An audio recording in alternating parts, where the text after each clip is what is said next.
Do you know that feeling when everything finally falls into place? This is exactly how I felt, standing in my brand new apartment after 6 long years of hard work, when my every day consisted of endless working hours, strict economy, and adamant adherence to the plan that I set for myself as soon as I graduated from university.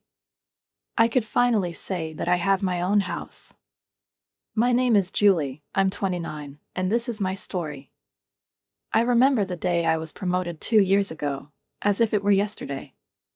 At the time, it seemed to me that this was just another day at work, unremarkable, except that the morning started late. For some reason the alarm didn't ring. I spilled coffee on my white blouse, and traffic jams were such that even a taxi couldn't save the situation. I ran into the office, trying to look less confused than I really was, and barely had time to sit down at my desk when the boss's assistant gave me a message. "Julie, they're waiting for you in Mr. Burke's office." My heart skipped a beat. I couldn't remember anything that could get me fired or even scolded, but an uneasy premonition was already squeezing my chest with icy fingers. Sitting across from Mr. Burke, I tried to stay calm, but a hurricane was raging inside me. However, instead of reprimanding me, he handed me an envelope containing a new contract with an impressively higher salary. I remember how my heart made a sharp leap as I looked at him in disbelief and heard, "You deserve it, Julie." From that day on, I began to live like a monk. No expensive outfits, no spontaneous purchases, no dinners in trendy restaurants, even the usual meetings with friends, I kept to a minimum, and I saved every cent I earned into my savings account.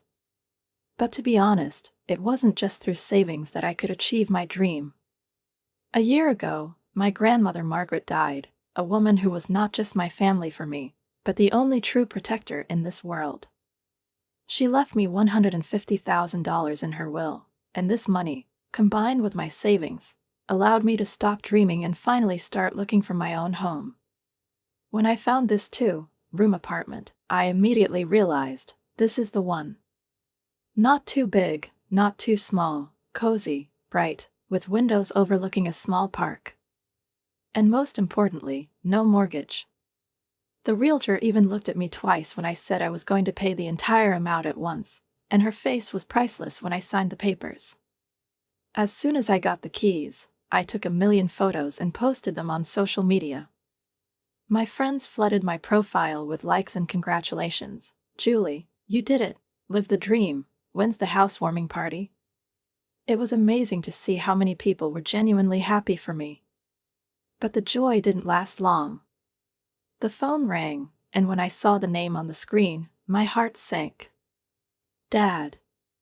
Julie, his voice was the same as always, dry, hard, devoid of warmth.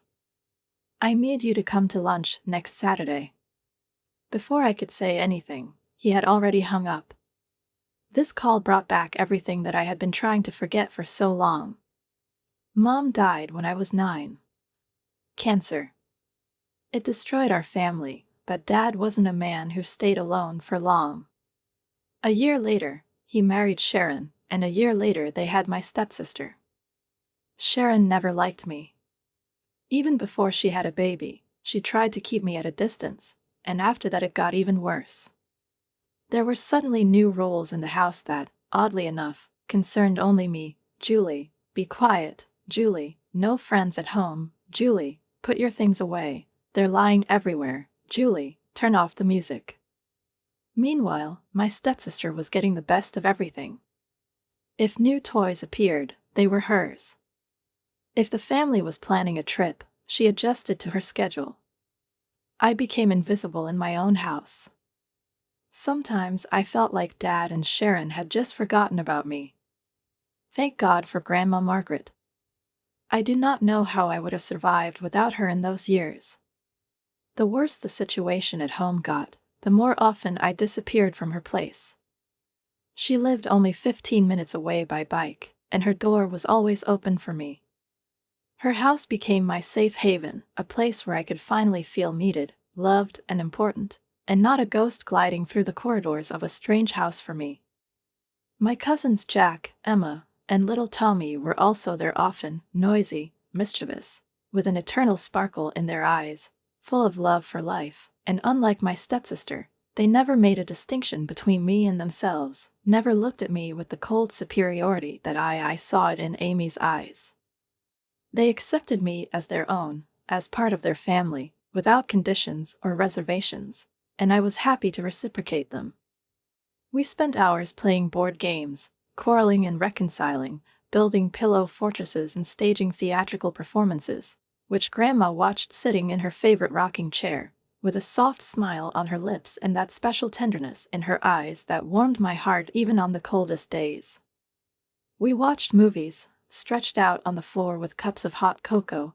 We sat in the backyard, chatting about everything in the world, until the sky above us began to sprinkle itself with the first stars, and all the time I knew that I was welcome here, I was expected here. Meanwhile, things were getting worse at my father's house. My stepsister Amy, as if sensing that I was losing my affection for them, as if sensing that I was about to leave her control, began to turn into a real nightmare. She hid my things, making me cry, and then shrugged her shoulders with feigned innocence, pretending she didn't know anything.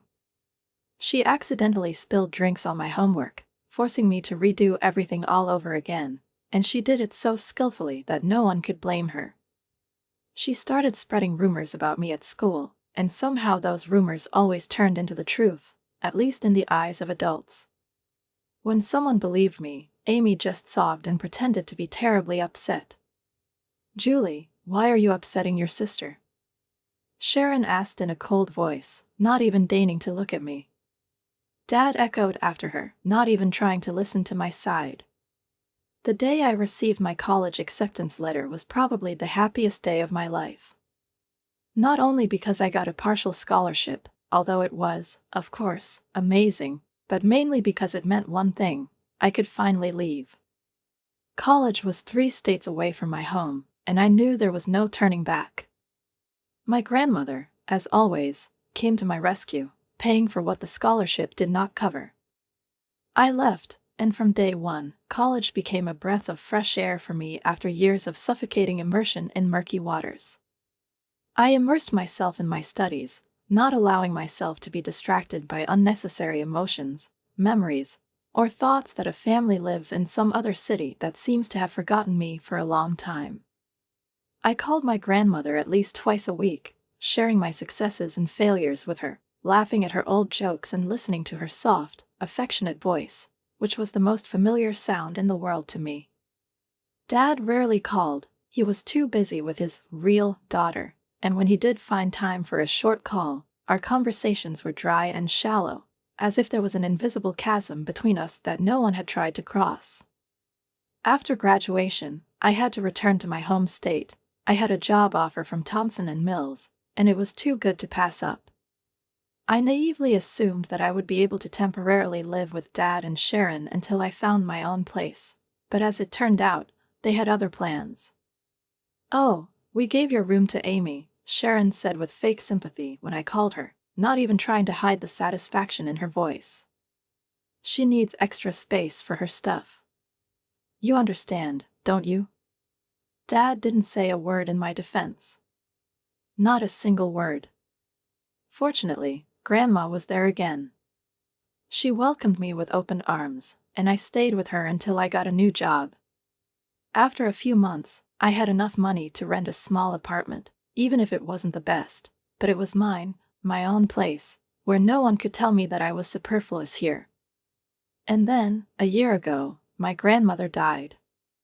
It was a sudden stroke in a dream, without pain, without suffering, but for me it was an irreparable loss. She left her house to my cousins, which was quite logical. They lived closer and always helped her with its maintenance. And she left me $150,000, which she had been saving all her life. For my granddaughter, who reminds me so much of her mother, the will said.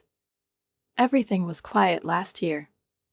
My father and his perfect family didn't really care about me. They didn't even invite me to Christmas. But to be honest, I didn't care. I spent it with Aunt Sarah and my cousins, and it was probably the best holiday I've had in years. And now I was sitting in the car, looking at the house in which I grew up, and I felt like everything inside me was shrinking from tension. I looked at my watch, 11:57. I arrived a little earlier than scheduled, but it's better than giving Sharon another reason to complain about me. I took a deep breath, trying to calm myself, but my heart continued to pound in my chest, as if warning me that this visit would not bring anything good. I rang the doorbell, counting to 5, before I heard heavy footsteps coming from the other side. I almost hoped that no one would open the door, that I could just turn around and leave, but Dad opened the door before that thought could fully form in my head. His face was unreadable, his eyes cold, his voice devoid of emotion. "Come in," he said, stepping aside, but there was no trace of cordiality or the usual paternal warmth in his tone, just detachment and cold expectation. There was no "hello," no "how are you," not a single hint of interest in how I lived all this time, as if I were a stranger who had accidentally wandered into this house, and not his daughter, whom he had not seen for a year. I crossed the threshold, as if entering a den of predators, and headed into the living room, where they were already waiting for me. Sharon, as always, settled into her favorite armchair, lounging on it with that expression of smug satisfaction that always annoyed me to the core. She looked like a queen sitting on a throne, confident that everyone around her must bow to her authority. Amy was lying on the couch, idly tapping her finger on the phone screen, not even deigning to look at me, as if I was an empty place unworthy of her attention. Before I could even open my mouth, Dad pointed to a lone chair across from them. "Sit down." I felt like I was being called in for questioning. The silence in the room was thick, viscous, tense to the limit. I clenched my fingers into a fist, trying not to show how uncomfortable I was here, how I wanted to turn around and leave, but something inside me said that I should stay, that it was better to find out why I was here than to live in guesses. Dad cleared his throat, obviously choosing his words, then spoke. "Amy graduated from high school," he announced, as if he were delivering news of national importance. "She went to a local college." I nodded, still not understanding where he was going. I wasn't invited to the ceremony, I didn't know when or how it happened, and to be honest, I didn't care. Was I supposed to congratulate her? Pretend that I'm interested? "That's nice," I said carefully, when it became obvious that they were waiting for some kind of answer from me. Dad nodded, then cleared his throat again, as if delaying an unpleasant moment. "She needs to live somewhere," he continued, avoiding my gaze, as if he already had a premonition of what I was going to say. "Somewhere near the campus." I could feel the anxiety building in me.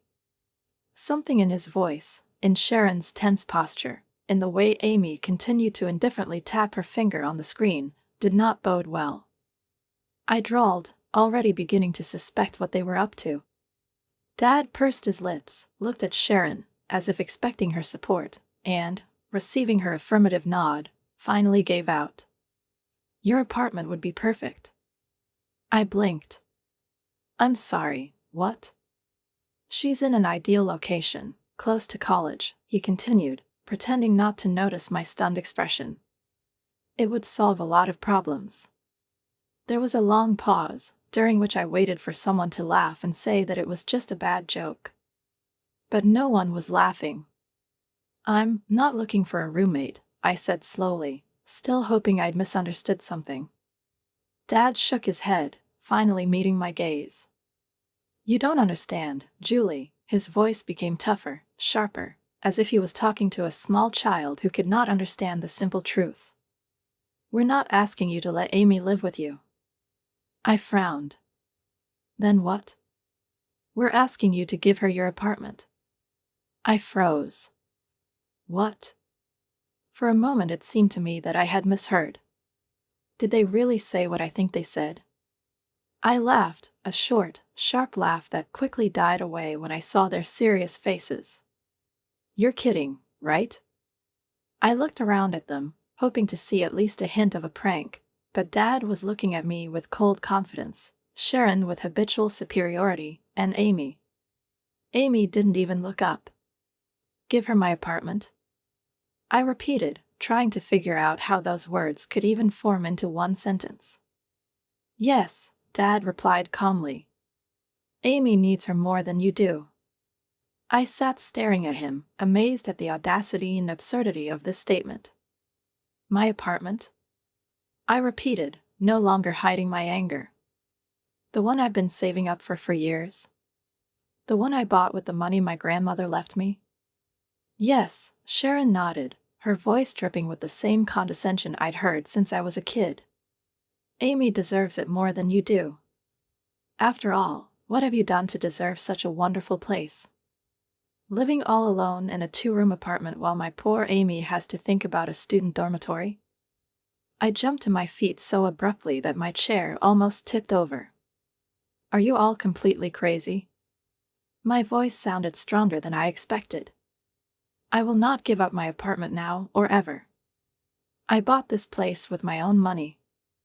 Dad's face darkened, his lips pressed into a thin line, and something flashed in his eyes that I once called anger, but now perceived as disappointment, covered with a thin layer of fake benevolence. Your own money? He repeated, drawing out the words as if he was savoring each letter. Your own money. He shook his head, as if disbelieving my audacity. Your grandmother gave you $150,000. It's hardly your own money. Something broke inside me, something that I had been holding back with such difficulty for years. I was silent, I endured, I tried to be above their insults, I tried to convince myself that forgiveness is the best way out, that an adult should be able to let go of the past. But that feeling disappeared in an instant. I laughed, a short, harsh, bitter laugh that had no humor in it. You mean my mother's mother? I asked, looking him straight in the eyes, enjoying the rare moment when I could see a flicker of uncertainty in them. The woman who really cared about me when you were too busy playing happy family with your new wife and daughter? The same grandmother who has absolutely nothing to do with Amy? Amy, who had been idly picking at her phone up to this point, looked up, and her face immediately wrinkled in that familiar manner, foreshadowing crocodile tears.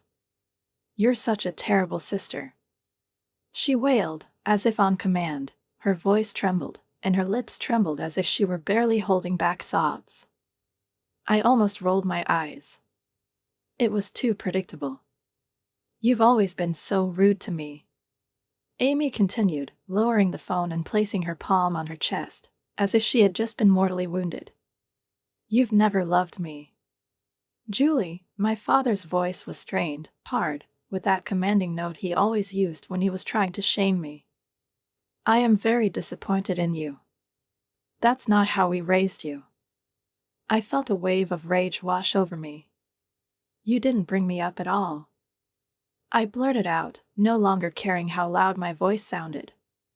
You shut yourself out of my life the moment Mom died, and then Sharon showed up.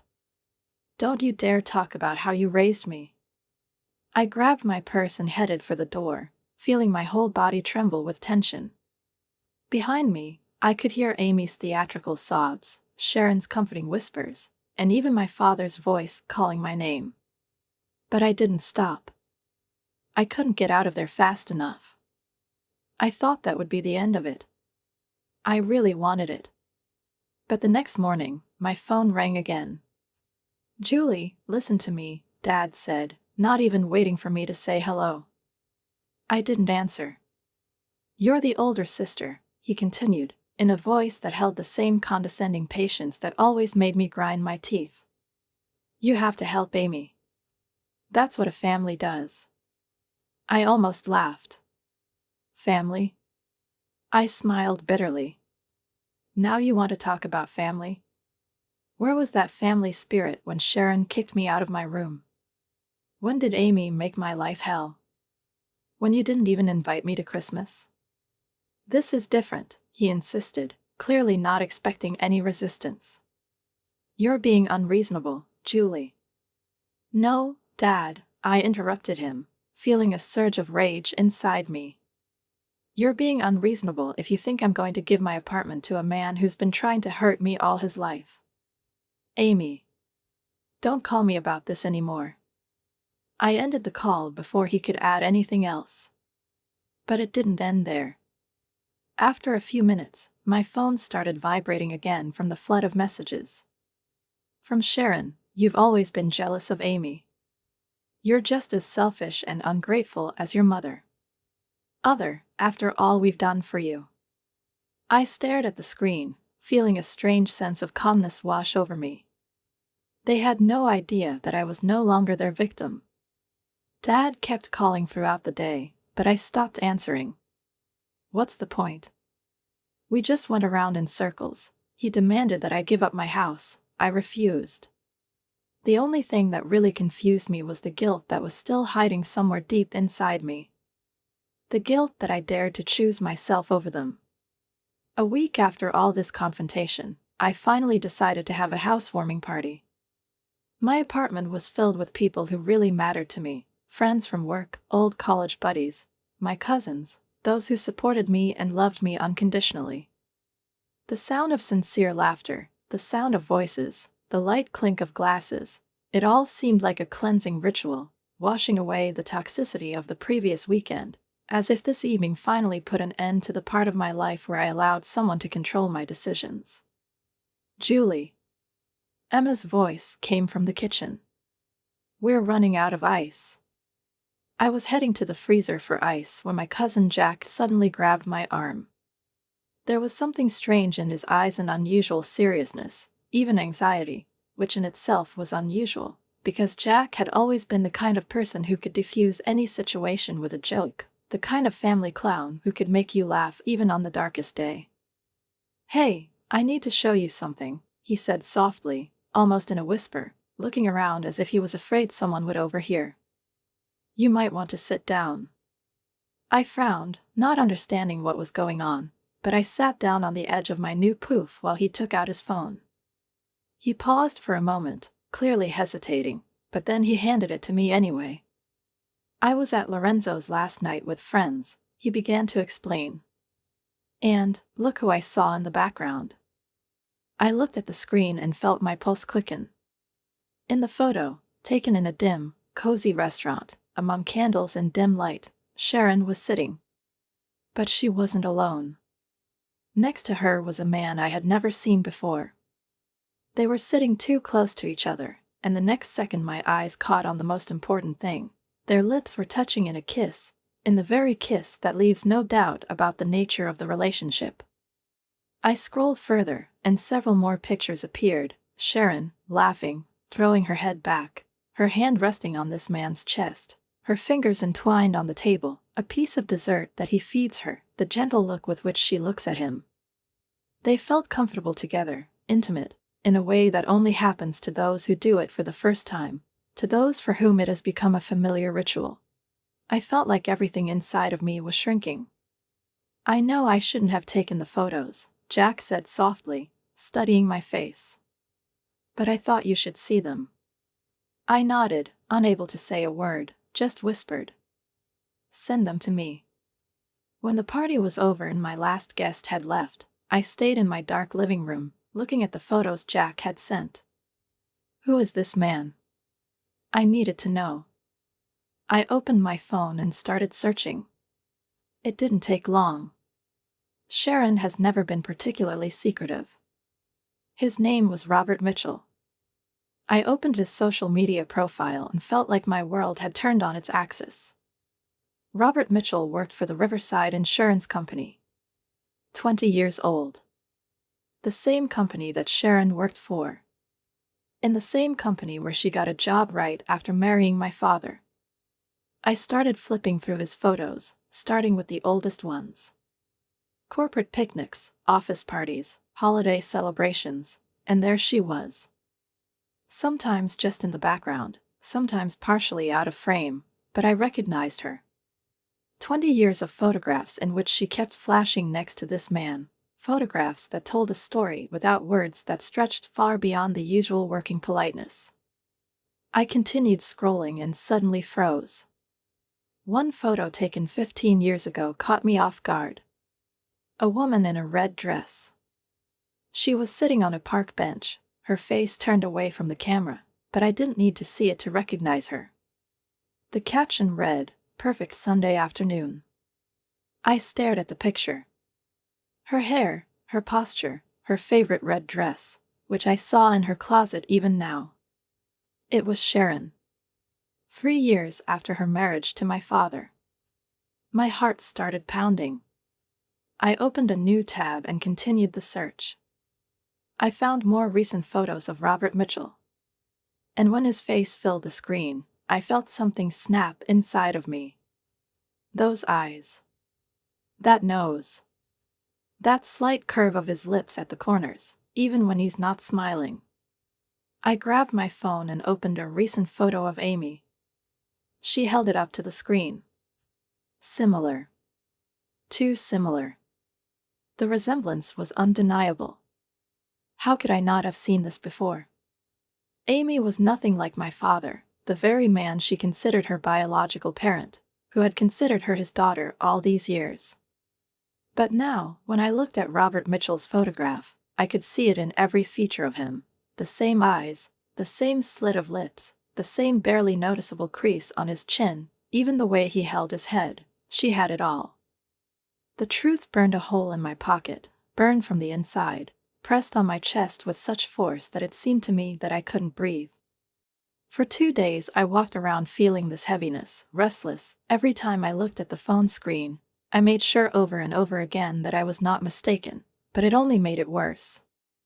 20 years of deception, 20 years of lies, 20 years during which my father was blind and did not even realize that his wife had been living a double life all this time.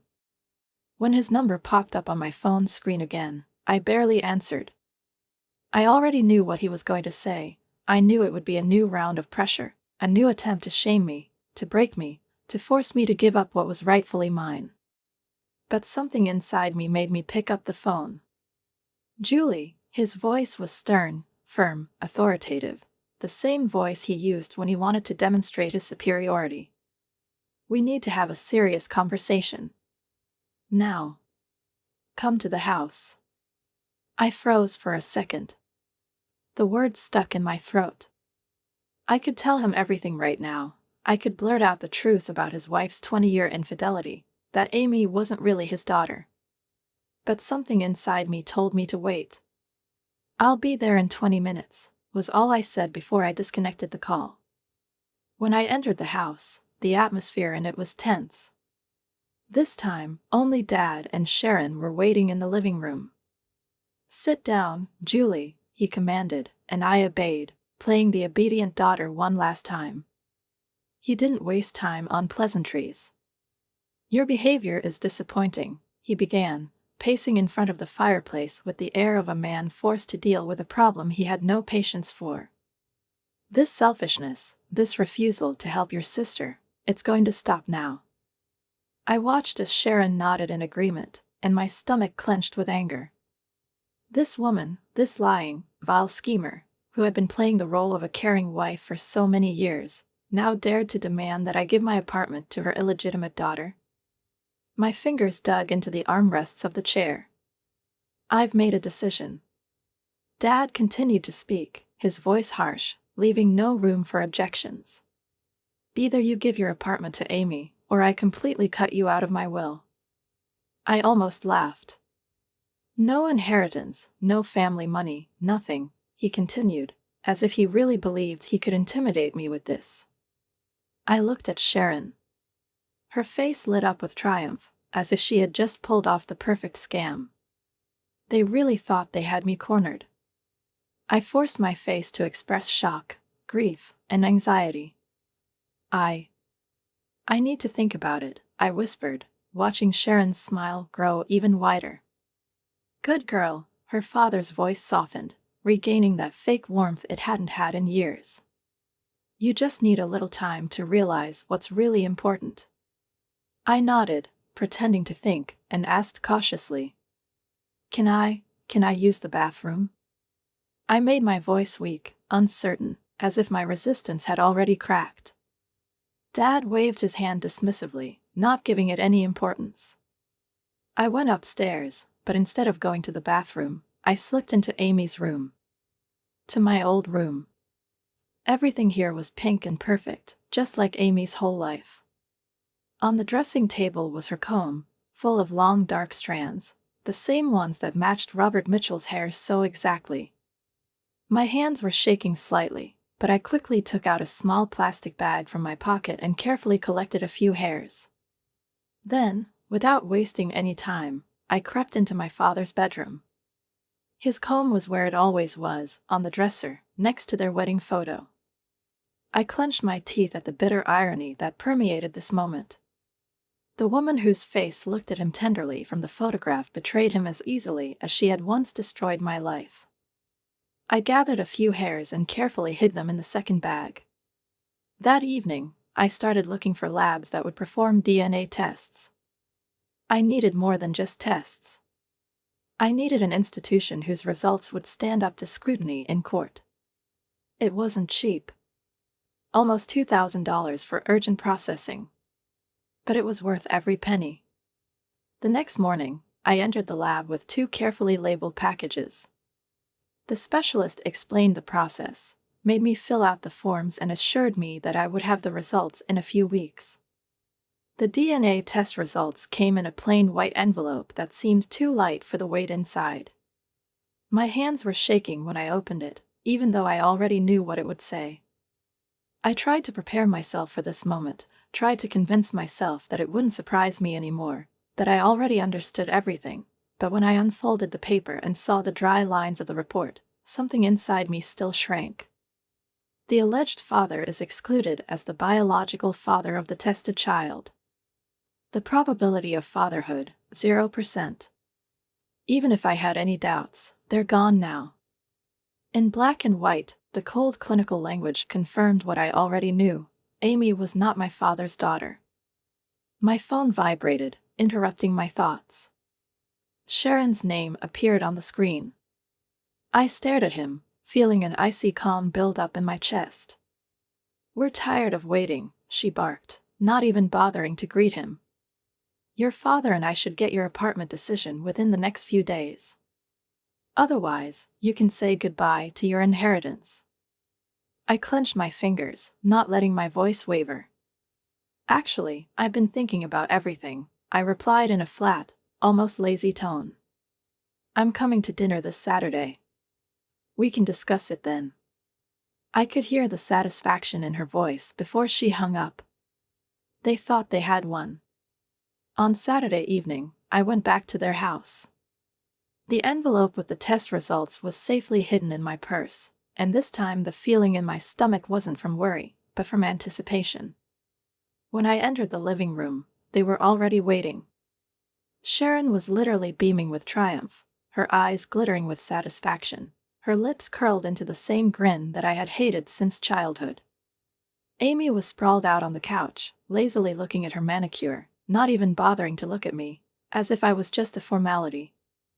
My father stood by the fireplace, trying to look stern, but there was a triumph in his eyes that he didn't even try to hide. "It took you long enough to make the right decision," Amy finally said, stretching her legs lazily. Dad stepped forward, putting his hand on my shoulder. "I'm glad you've changed your mind, Julie. This is the essence of a family, to help each other." I shrugged, shrugging off his hand. "I haven't changed my mind," I said calmly. There was silence in the room. "I will not give up my apartment now or ever." Sharon exhaled sharply, her grin instantly disappearing. Amy's face contorted with anger, but before she could say anything, Dad abruptly took a step towards me.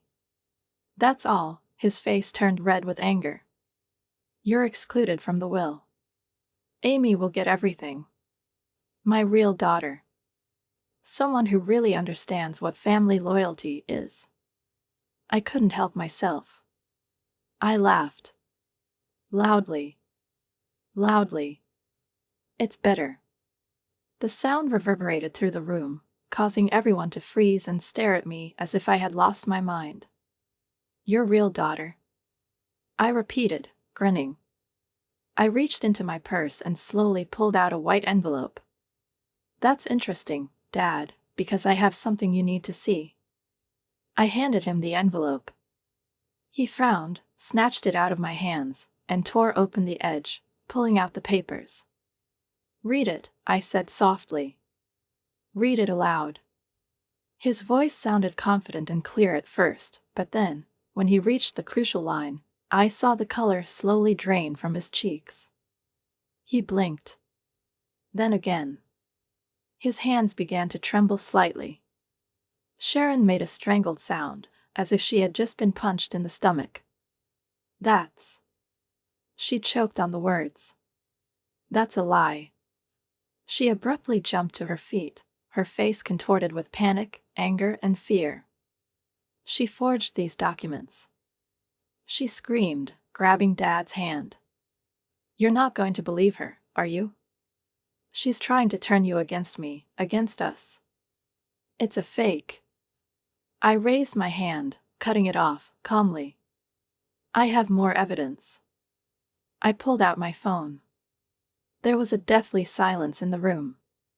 Just my breathing and the heavy, broken sound of my father's breathing. Sharon slowly stepped back, her hands clenched into fists. I clicked on the screen, opening the photos that Jack had taken. Watch this.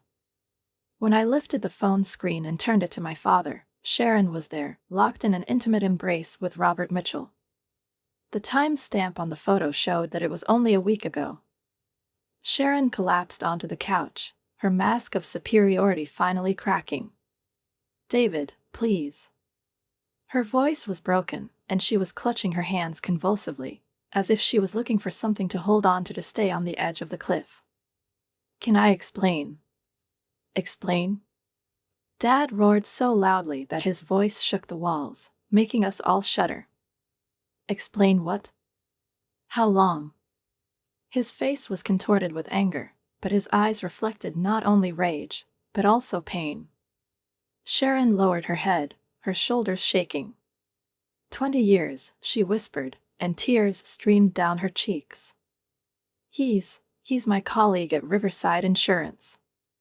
She sobbed, her chest heaving violently, but I knew it wasn't remorse. It was fear. Amy, she shuddered, but then exhaled, realizing that she had no other choice.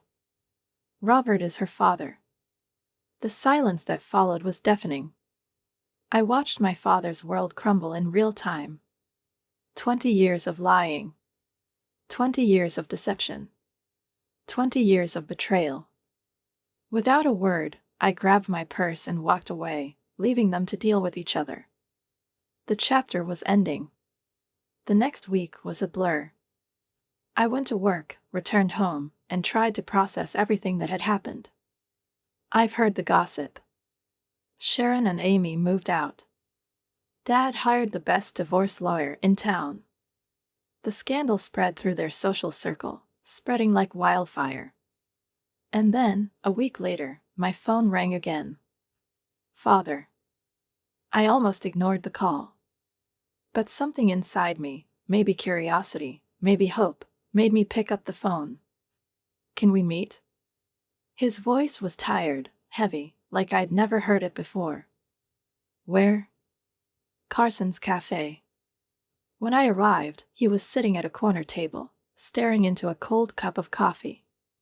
He looked like he had aged 10 years. His shoulders were stooped, his face was unshaven, and there was no wedding ring on his finger. I filed for divorce, he said without preamble. Sharon and Amy are gone.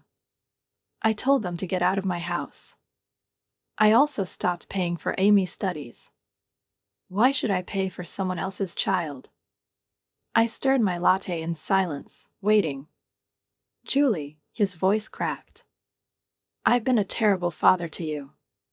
Yes, I agreed calmly. You were. He clenched his fingers, as if afraid to lose the thread of the conversation. I preferred Amy over you. I let Sharon treat you like a stranger in your own home. I wasn't protecting you. I didn't support you. I failed you, in every possible way. You did it. He swallowed, taking a deep breath. If I hadn't found out that Amy wasn't my daughter, do you think I would have continued to treat you the same way? I leaned forward, searching for a glimmer of truth in his eyes. Yes. He shuddered. But he didn't deny it. "Please," he whispered, reaching across the table. "Give me a chance to fix this. Let me try to be the father you deserved from the very beginning." I was looking at his hand. And then I slowly pulled my hand away before he could touch me. That was 3 months ago. Now we meet sometimes. Coffee. Dinners. Careful conversations about safe topics. He's trying to catch up. He tells me stories about his mom that he's never shared before. He asks about my work, my friends, my life. But there is no complete forgiveness. Maybe it will never be. 20 years of rejection, neglect. Scars don't heal overnight. If they ever heal. As for Sharon and Amy, sometimes I hear gossip.